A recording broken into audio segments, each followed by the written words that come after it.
Acompanhe o raciocínio, eu já contextualizo. Supondo que a verdade seja uma mulher, não seria bem fundada a suspeita de que todos os filósofos, na medida em que foram dogmáticos, entenderam pouco de mulheres? Esse aqui é o início do prólogo do Para Além de Bem e Mal, de Nietzsche, continuando a nossa contextualização deste enigmático filósofo. E aqui, uma comparação entre a mulher e a verdade. A dificuldade que o filósofo tem de encontrar a verdade é proporcional à dificuldade que tem um homem em compreender uma mulher. E é muito interessante porque o Nietzsche parte de uma crítica aos filósofos, chamando-os de dogmáticos. E aí, na esfera da comparação, os homens dogmáticos são aqueles incapazes de compreender uma mulher. A filosofia pode ajudar aos filósofos da mesma maneira que pode ser que também ajude aos homens. Seguindo no texto, mais um trechinho curto. De que a terrível seriedade, a desajeitada insistência com que até agora se aproximaram da verdade foram meio inábeis e impróprios para conquistar uma dama? É certo que ela não se deixa conquistar. Aqui ele está se referindo tanto à dama como à verdade. Então, é certo que ela não se deixa conquistar. E hoje, toda espécie de dogmatismo está de braços cruzados, triste e sem ânimo. Está se referindo ao tempo do século XIX, às críticas que ele está fazendo, evidentemente, que pós-revolução científica do século XVII, que se inicia lá no XVII, e que neste momento você não tem mais a ideia de Papa no culta causa finita, portanto o Papa falou, se discute. A partir exatamente desse espírito da revolução científica, do iluminismo, você tem um espírito questionador e que, portanto, esse dogmatismo fica sendo mais ou menos, que pelo menos discutível. Então a dificuldade de compreender a verdade aumenta paradoxalmente. Antes, via dogmatismo, você tinha a impossibilidade de se conhecer a verdade na leitura de Nietzsche.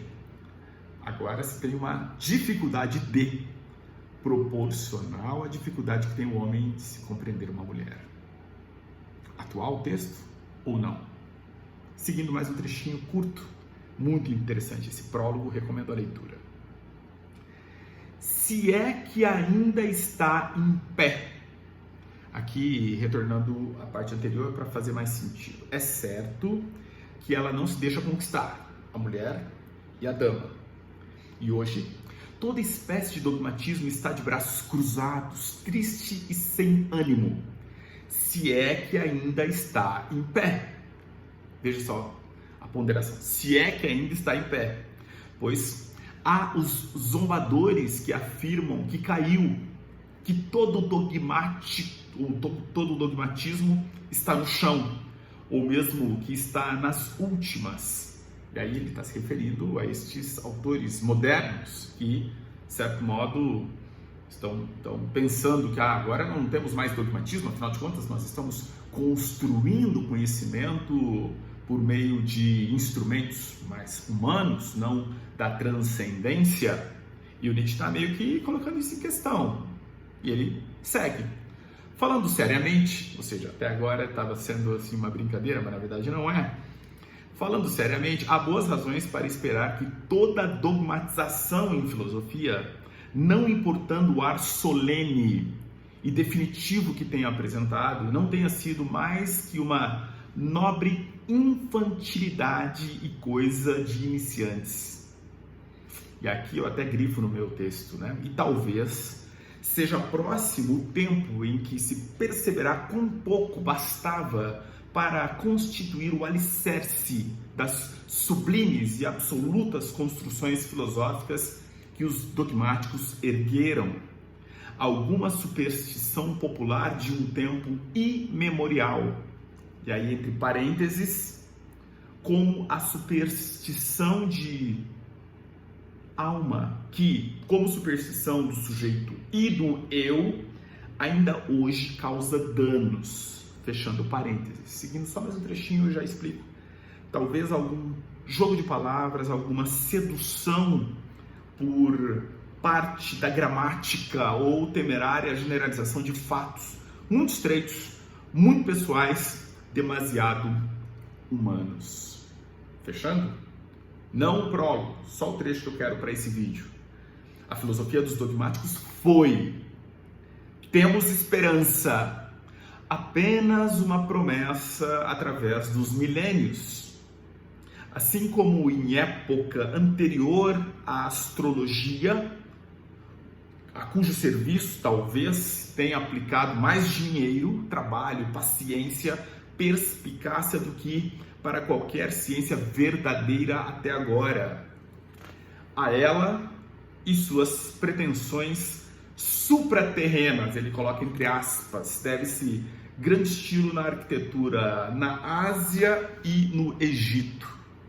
E daí ele segue, eu não quero que esse vídeo fique muito longo.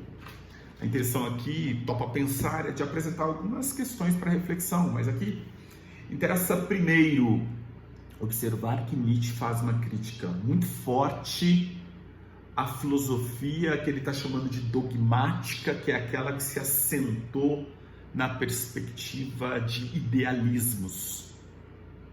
Ao mesmo tempo, está também fazendo crítica às construções de seu tempo, mais ou menos. Em relação especificamente à Revolução Científica do 17, e ali você tem uma efervescência evidente que isso já tem algum tipo de prenúncio nos séculos 13 e 14, mas no 17 precisamente, 16 e 17, você tem esse salto da Revolução Científica e uma ideia de que agora o homem não seria mais dogmático, porque afinal de contas ele está construindo pelo método científico, pela dimensão de um conhecimento que é mais humano, a sua forma de acesso à própria verdade. Nietzsche está colocando isso sob suspeita. E por isso, a incapacidade que tem o homem em acessar a verdade, até porque a verdade ama esconder-se. Aqui também é um fragmento do Heráclito. Muito interessante essa ideia de que a verdade ela tem essa perspectiva de quase que remetendo ao inconsciente lá do Freud, né? É alguma coisa que a gente tenta capturar, mas ao mesmo tempo ela está fugindo o tempo todo. Da mesma forma que a dificuldade que tem o homem na compreensão das mulheres. Um texto muito atual e que depois certamente vocês vão ter o deleite de ler, reler, porque se trata de fato aí de uma construção filosófica de altíssimo nível para quem topa pensar. Grande abraço, inscreva-se nesse canal e em frente.